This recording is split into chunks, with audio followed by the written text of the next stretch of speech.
Welcome to the Creating Wealth Show with Jason Hartman. You're about to learn a new slant on investing, some exciting techniques, and fresh new approaches to the world's most historically proven asset class that will enable you to create more wealth and freedom than you ever thought possible. Jason is a genuine self-made multimillionaire who's actually been there and done it. He's a successful investor, lender, developer, and entrepreneur who's owned properties in 11 states, had hundreds of tenants, and been involved in thousands of real estate transactions. This program will help you follow in Jason's footsteps on the road to your financial independence day. You really can do it. And now, here's your host, Jason Hartman, with the complete solution for real estate investors. Welcome to the show. This is Jason Hartman, your host, and every 10th episode, we do something kind of special, kind of different. What we do is we go off topic. So regardless of which show it is on the Hartman Media Network, whether it be one of the financial shows, economics, real estate investing, travel, longevity, all of the other topics that we have, every 10th episode, we go off topic and we explore something of general interest, something of general life success value. And so many of our listeners around the world in 164 countries have absolutely loved our 10th episode shows. So that's what we're going to do today. And let's go ahead and get to our guest with a special 10th episode show. And of course, on the next episode, we'll be back to our regular programming. Here we go.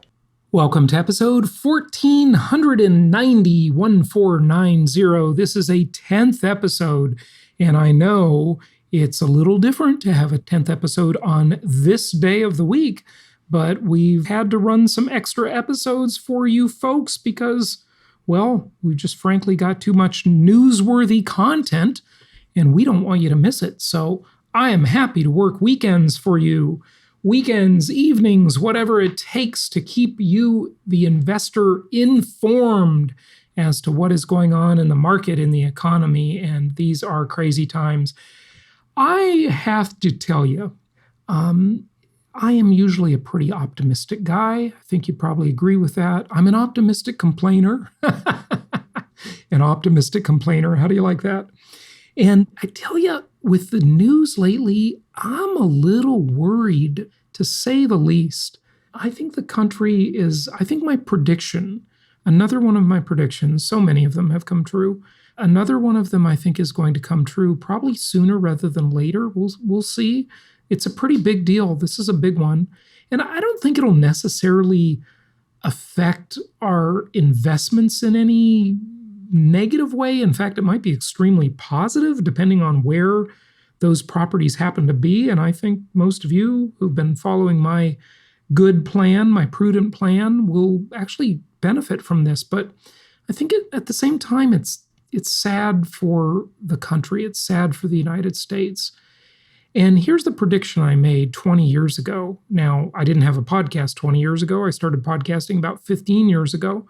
But I was talking about this 20 years ago. And that prediction, and you've heard me say it on the podcast, but I was saying it, 5-6 years before the podcast.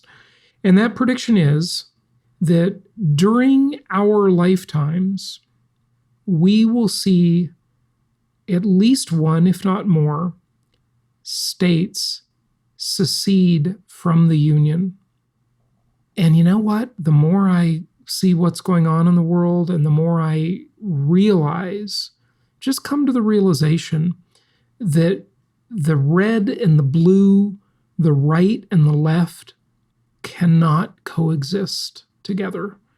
I just think that the whole thing has become so intensely polarized. And I don't mean because of polarizing political figures like Barack Obama or Donald Trump, and they both were very polarizing in their own way. I mean because you've basically got, you've got sort of this spectrum in the world of, not just in the country, but in the world in general.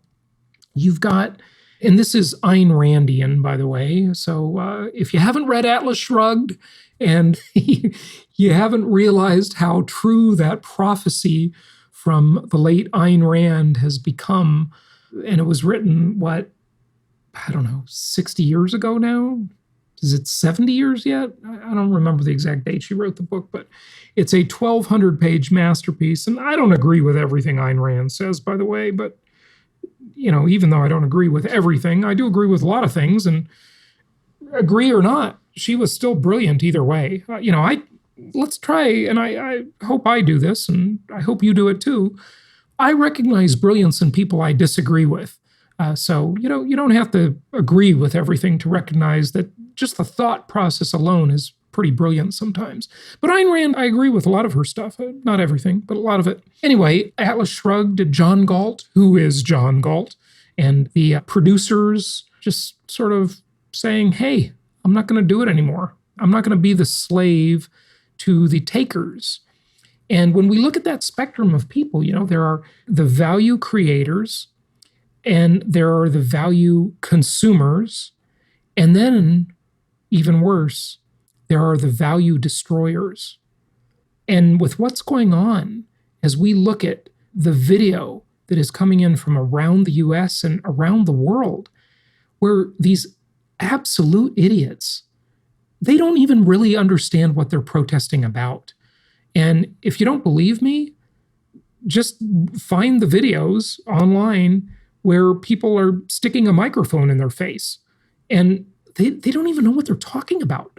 It is truly shocking how ill-informed and how uneducated some people are. I'm sure it amazes you. I'm sure you experience this.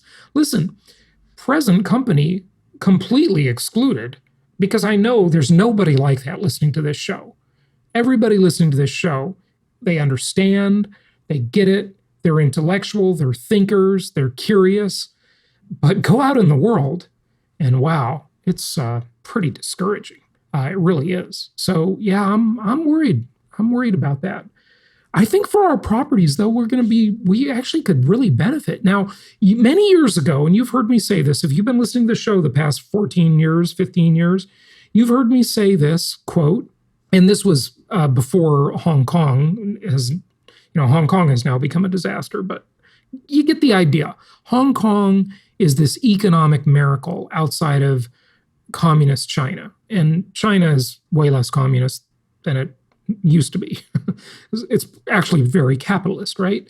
But when you look at this and you look at the comparison of the old Hong Kong when it was under British rule, that was like this massive capitalist success of the world. I mean, it was a miracle, okay?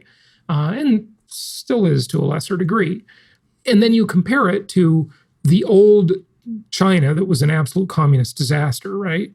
So keep that in mind, that comparison, right? Because the Jason Hartman question is, compared to what?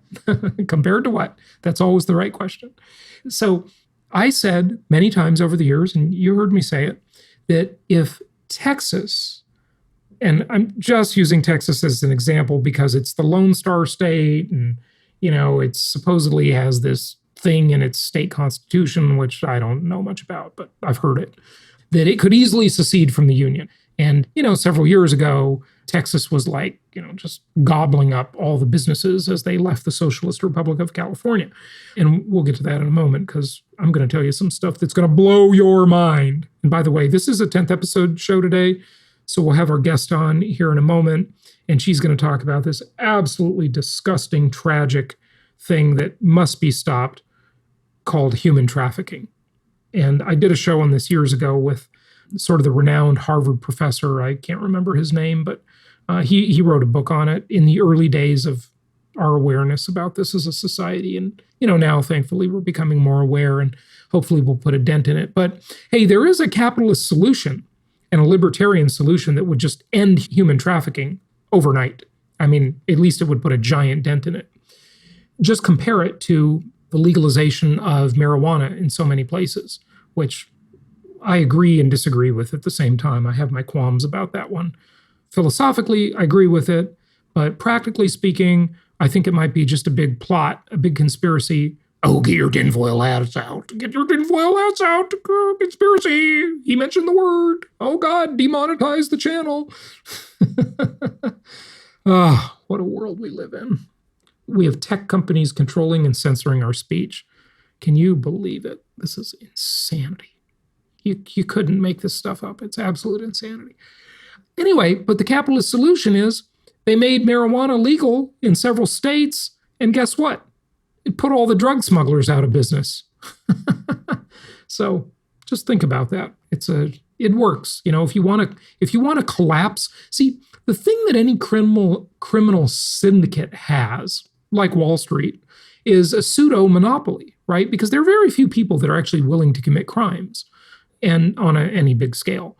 And so the criminals enjoy this sort of duopoly situation where there's not much competition in the criminal world because not many people are willing to commit crimes, thankfully. And so when you make something legal, then guess what? Their criminal empire collapses because now they have competition in a free and open and regulated market that is safe and protected. So there's examples of this all over the world, but I won't get into that.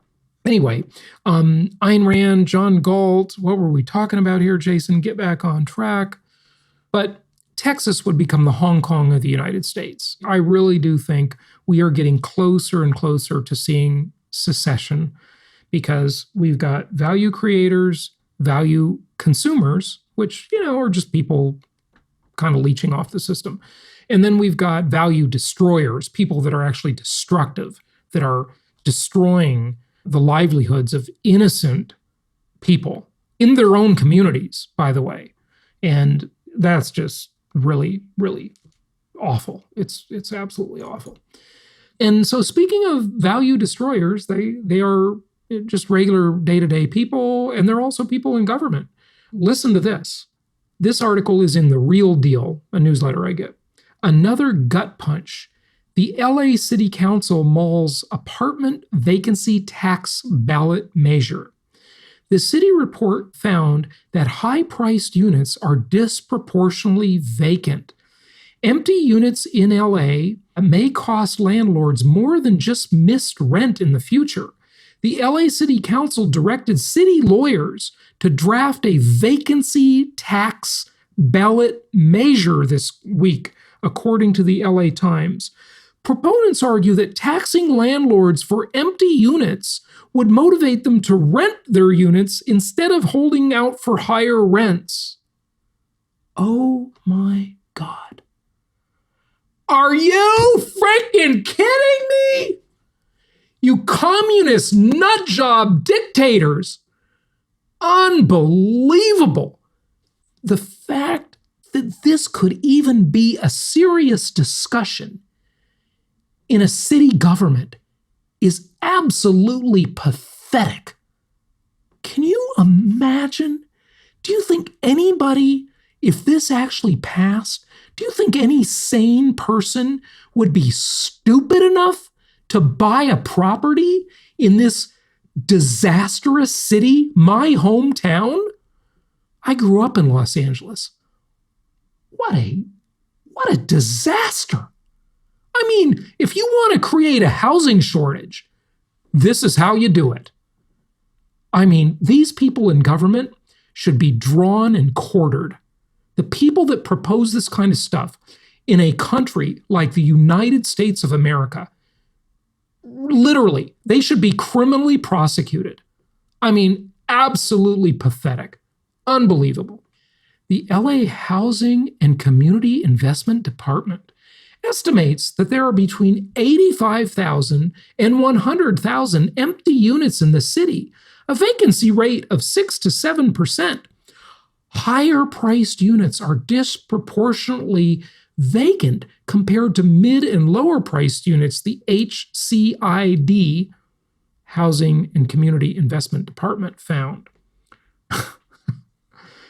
Oh, you can't write fiction like this. Further, neighborhoods with a greater proportion of new high-end units have some of the highest vacancy rates in the city, while those areas experiencing less residential development have vacancy rates consistently below 5%, according to the report.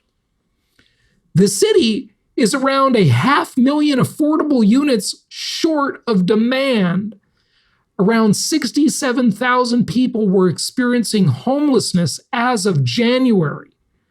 Guess what? Stupid idiots running Los Angeles. Not all of you, just the ones behind this kind of thing.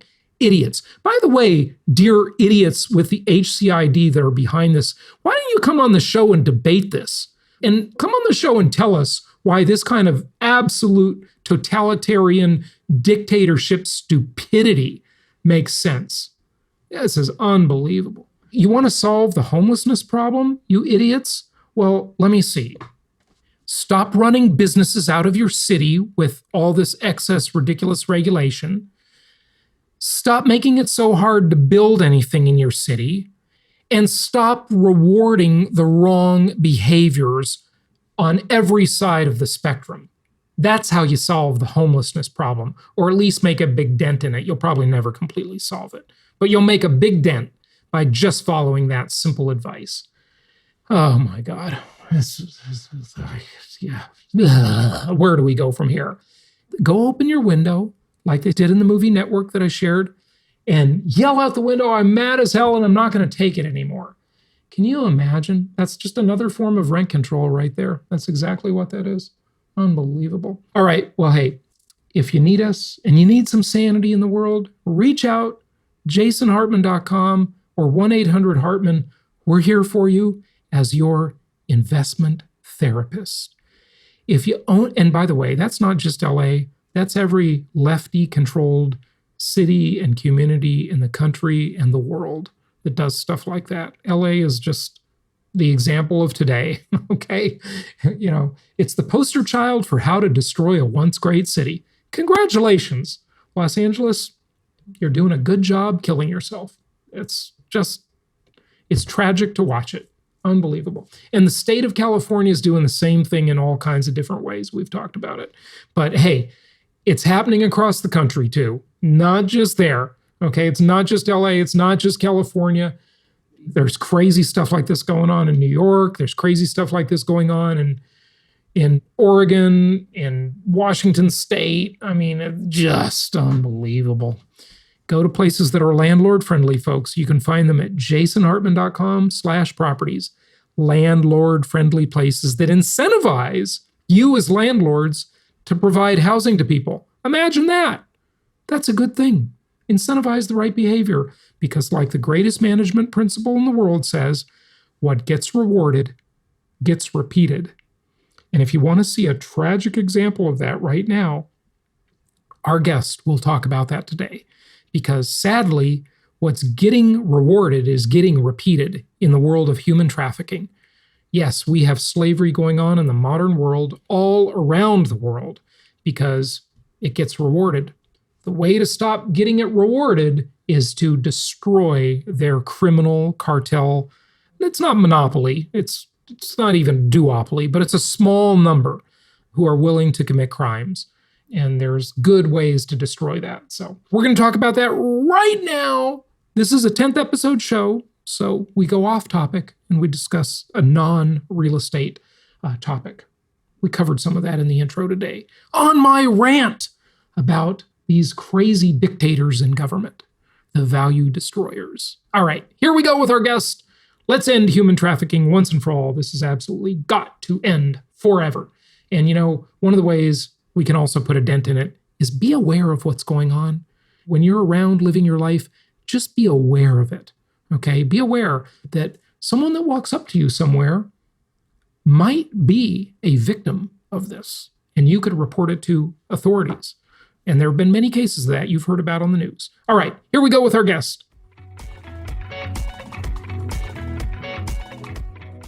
It's my pleasure to welcome Cammy Bowker. She is founder of both Global Education Philanthropists and the Global Education Foundation. These are both federal 501c3 nonprofit organizations. Many years ago, we did a show where I interviewed I believe it was a Harvard professor who wrote one of the seminal books on human trafficking, a very important issue and something that needs to be stopped. And that's what Cammy is dedicated to. She's dedicated to eradicating this problem problem through education. And I think it is a very important thing. Many years ago, I saw a documentary, and they made a very good point. If you're selling drugs, you can sell them only once. But if you're selling people, basically modern slavery, you can sell them many times over. It is nice to see that the awareness about this problem is increasing. I'm starting to notice when I'm in airports, especially, I see signs around the airports that make people aware of these problems. So very good. But education is the key. And Cammy's here to talk about her work today. Cammy, welcome. How are you? Hi there. I'm good. How are you? Thank you for having me. Good to have you on. So tell us, the organization's about 3 years old, I guess, and you had traveled to several places around the world, and you were thinking of opening schools in these places, but you changed your mission a little bit, didn't you? Being a school teacher, you saw the need for education, but how did the mission evolve? Yeah, I started thinking I would just bring education to other countries using what I know now, or using what I knew at the time, and bringing it to people that didn't have what we have. Well, my mission completely changed when I got to know the villagers and their stories. So I started getting to know the children in the orphanages I was serving in. And the specific orphanage I originally started in was absolutely the most shocking experience I've had to date. But I didn't know at the time I was walking into the country's one and only location where those that have been trafficked, that's where they go. So I started understanding, after getting to know the children in the orphanage time after time, each story kept repeating itself. And what country are you in? Are you talking about Haiti now or other countries? Yes. Okay, got it. Okay. Yeah, I'm speaking specifically to Haiti. And one thing that struck me immediately when I first walked into this orphanage, there was 250 kids or so, most of them under the age of, let's say, 5. And then there was quite a few older ones. So they were split in half. But most of the younger ones couldn't really tell me their story, right? Or what they needed for help. But as I got to know the kiddos in the orphanage and what they needed for schooling and education, I started to hear their stories repeat themselves. So one boy in particular, I came in the doors of the orphanage, and I had a Harry Potter book in French. And me and this boy we bonded, but he was the age of my teenage boys back home. And as I came home from Haiti, I couldn't get his story out of his mind. He was trafficked in the Dominican Republic and brought over to Haiti and now lived in that orphanage. And that was a similar story of most of the kiddos in that specific orphanage.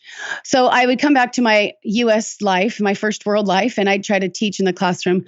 I even taught teachers how to be better teachers. And I would go from my first world problems, and on long weekends, I would fly back over to Haiti to try to help them some more. And then I started seeing a lot of them were trafficked from the Dominican Republic over and back and forth. And this monster that I was starting to unveil was just fascinating to me. And I wanted it to stop because the stories were tragic.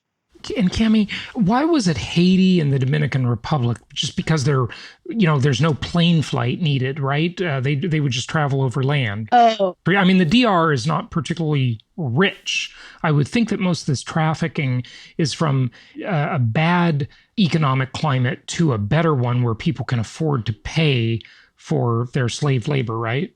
And interesting enough, in these countries, they still practice the actual child slavery. So it's called Reskovic. So in Haiti, they would still buy children to go fetch water. So they would not only would be sex slaves, but they would also be manual labor slaves, So why from the Haiti to the DR? I've kind of watched the patterns of these trafficking networks, and they can go across the border pretty easily from one country to the next. And so these children are bought and sold for many different reasons. One of them is just straight slavery, but also then the sex slavery as well. Mm-hmm. And what is your methodology for reducing this problem, for eradicating it? Hopefully, you have the education component. Tell us about that. Yeah, so it originated in this very story I'm sharing with you. The largest school in the country was the school these kids went to. I went into the school and I said, hey, I'm a teacher. Let's get you guys some STEM. I built a STEM computer lab. So noticing that if people don't have education, they're going to end up victims to human trafficking. I went to the school and I built a computer lab, and I realized that they need vocational trades. So I worked with the school principal, and we got an electrician's program, a tile program, things that were needed in that part of the country to help these specific orphans be empowered through education so they can provide for themselves. I started to find, my travels took me to the Dominican Republic. I've been, we also work in Belize, Costa Rica, and then also in the United States. That similar story repeats itself. If those victims don't have a way to provide for themselves, they will end up back in the trafficking cycle. So what our organization does is we support in third world countries existing educational systems. And then here in the United States, we educate families and communities on this monster so that they can safeguard their own family. And then we provide educational resources to survivors here once they get out. And our organization employs survivors as well. So is it pretty much an economic problem, meaning that the vulnerability happens in these economically devastated areas where they're moving the population from a lower level economy to a higher level economy where there's money to buy human slaves and they can get them they can recruit, I guess. I mean, how is the recruiting done? Is it like recruiting, saying, hey, we'll give you money, or is it like warlords, or is it, both? I don't think people really have like an understanding of how they do this, how these terrible people do this smuggling. Yeah, that's a good question. So it depends where. If you're in the Dominican Republic or Haiti, how they're going to recruit is sometimes they, like you were saying, they just look for the vulnerable. That might be, I have a good friend. I'll share a quick story. I have a friend that accidentally sold his children to traffickers, thinking that he was getting promised for their education to be purchased. So there's prey that happens like that. But really, overall, human trafficking has no socioeconomic bias. So it happens in affluent communities in the United States just as much as it happens in those villages in Haiti. And that's what made me understand that this is my life's mission. Because when I came home and started to see United States cases of human trafficking, I started to see it's more prevalent in the United States than it is in these third world countries I was serving in. And the grooming process happens right underneath our noses. So it depends where you're at in the country or where you're at in the nation, in the world. But online grooming is the number one way our kids on our soil are being groomed and getting taken. And how big is the problem? Tell us about the problem, just globally. What are some of the stats, or, give people an idea as to, how big this really is? Okay, so over 1.2 million children are taken into trafficking annually. So that's like 2,500, 3,000 kids a day are taken into trafficking. Unbelievable. And how do they escape? Do they get out of this, or are they just in it until they grow up, or, kind of like what is the path? I mean, it's sort of amazing, I think, to most people that people can get away with this. I mean, if you see a person is living in society, they're interacting with people. It's unbelievable, really, that people can get away with this. Yes, it is. Less than 2% are ever found. So as they escape, I've helped with extractions where some will ask for a ride out. And I work with some organizations that help for those that are in the life that are reaching out, asking for someone to help them. But that's very, very rare. We found when they get out, if they're underage, of course, they go to their parents. This is the United States I'm talking about. But if they're over 18, they need resources. It's a very, very long road. The average victim returns to trafficking 7 to 15 times. So yes, we have to fund rescues. That's very necessary. But we have to fund educational initiatives to keep victims out, but more importantly, prevent it. Mm-hmm. That's great. What other organizations are involved in this? What are some of the other organizations? So my sister organization, who we created the Global Education Foundation together, is Adaptive Ops. Adaptive Ops is an organization that looks for missing children worldwide. They also train operators to be highly skilled and collect intel and preserve evidence. What's going on right now is a lot of these traffickers can't get prosecution because the evidence isn't preserved and there's not enough proof to prosecute. Mm-hmm. So I'm a trained operator. I help them, but we also go together internationally, and he helps protect our teams and helps look for missing kids in these countries while we're serving and building schools too. So we kind of have a really cool relationship, and we strategically fight at it together. Outreach missions and collect intel, and then we do extractions, but then also help keep them out and keep survivors safe. That's good to hear. That's good to hear. So tell us about how we can help. How can people listening help? I think, the first and main thing is just awareness, right? Know that this exists, and you may actually be interacting with someone who is being trafficked. Absolutely. People could be being trafficked in our own houses and on video games. That's the number one way it's happening here. So just being aware. On video games? Yes. What do you mean by that? So on video games, on any app or online platform that has a chat feature, predators are using that as their playground. The average age is 6 years old that they're targeting to reach out to. So we need to raise the awareness. That's the key. Most of these, 80% of the kids that are missing in the United States were first groomed online, and the kids don't think it's real. So we have to be the ones in the community, in our families, in our neighborhoods to talk about it. And if you have a question, go online, do some research, or go to your local police department. They have a human trafficking officer. They'll give you statistics from your neighborhood, your very own neighborhood, and you will be shocked how it happens everywhere. And unfortunately, the real threat where a lot of this ends is organ harvesting. So, oh my God, wow. So we can talk to our kids about sex trafficking in a way that you understand the threat. A human trafficker can make over $1 million on a child. So they make about $250,000 a year on a child by reselling them. And then the average lifespan, once they're in the life of trafficking, is 3 to 7 years before they're murdered or sold for parts. That's for these disgusting traffickers. That's a better business than being a drug smuggler, isn't it? Yes. Wow. And then if you want to do some more research, if listeners want to do more research, think about how terrorist organizations are funded. Human trafficking, when I started doing my own research, I realized funds terrorist organizations. It's their highest way that they can be funded. So we have to have awareness on this issue. They're, able to raise money for their operations on our own soil to use against us. So that's something people need to do their own research on. Mm-hmm. Okay. So you were saying about the organ harvesting. What about that? Yeah. So there's a black market for anything, right? Right. I mean, kidneys is the number one, selling organ, but there's definitely a black market for all of the parts and organs. And the younger the victim for sex or organs, the higher the price someone will pay. So just know that that's the actual threat. Yeah. Okay. So you were talking about how people can help. Okay, awesome. So we need our organizations and other organizations are trying to build an army. We need people to just help by donating. You have over 1 million children being trafficked each year. Go to globalep.org and just donate. Or what our organization has done is we have started to employ survivors in our organization to create this subscription process. So, community members can pay $20 a month. They'll get a bracelet made by a survivor, one to keep and one to gift.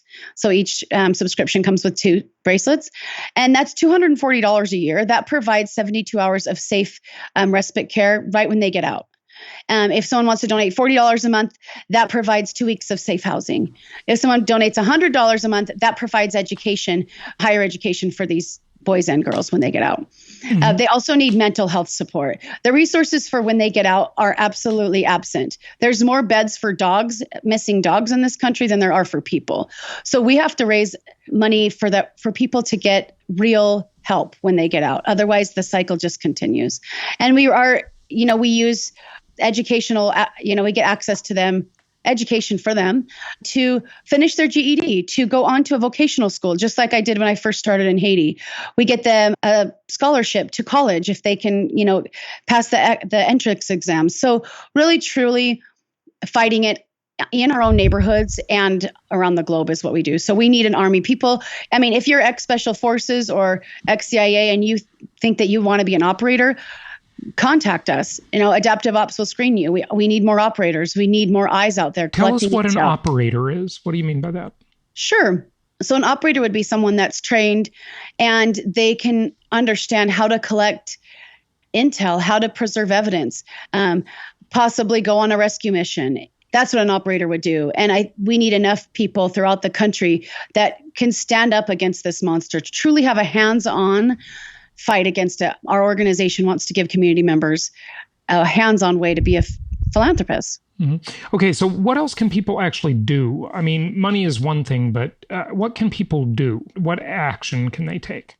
Well, one simple thing is... And it doesn't necessarily mean within your organization in general. I mean, I've talked about awareness. People need to understand there's a problem and recognize that they might be interacting with someone who is a victim of this. Yes, absolutely. I urge everyone to get educated. So go to the polarisproject.org. That's Homeland Security's website. They have a ton of amazing stuff there. I always support, it's called fightthenewdrug.org. They have really great kid-friendly videos if you want to talk to this with your kids in a way that they can understand. Go, like I said, go to your local law enforcement. But if you do, just go online and just start searching. Google search human trafficking, how it's happening in my state. Google search your state's name. You'll see a score for your state on what your legislators are doing to pass laws. So you have resources. Just go online and search, and please talk about it, because most people don't even realize it happens on our own soil. Mm-hmm. Cammy, is there anything else you want people to know? Just to be educated, just to please, now that you know more, I need you to do more. And these kids out there that are missing need us to all do more. And the worst thing that could happen is all of good people doing nothing. Yeah, so good. You know more and do more. Go to globalep.org. Good stuff. Cammy Bowker, thanks for joining us. Thank you so much.